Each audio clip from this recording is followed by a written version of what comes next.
Hello, Pastor Adam here from the Mission. I've just been checking the new NHS contact tracing app, which offers me a helpful daily reminder that I don't live on the Isle of Wight. But if I did live on the Isle of Wight, then I get an alert if I'd come too close to someone who later turned out to have COVID-19 symptoms.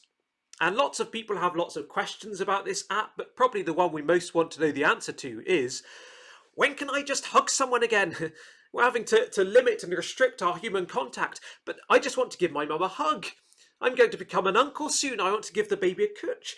I miss shaking people's hands on Sundays, even the really sweaty ones. I wonder, approaching 50 days into lockdown, do you need a hug? I was reading this morning in the Bible about a man who really needed a hug. We meet him at the beginning of Mark's account of Jesus' life. He was a leper.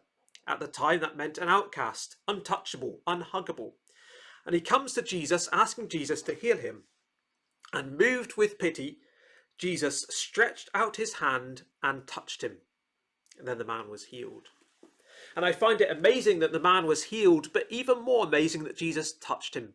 Jesus could have healed that man from a safe distance of 2 meters, but he touched him.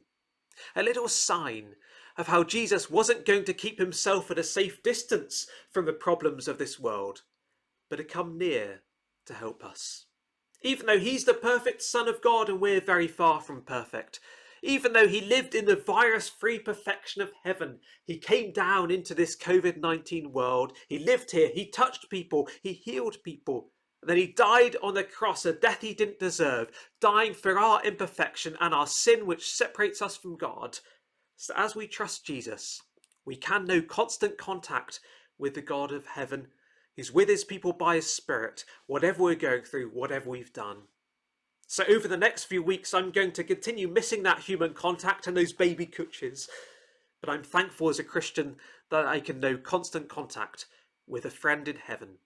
And if you don't know that Jesus yourself, then Mark's account of his life is a great place to start. It's not very long. You can get a copy online, and I'd love to know what you think.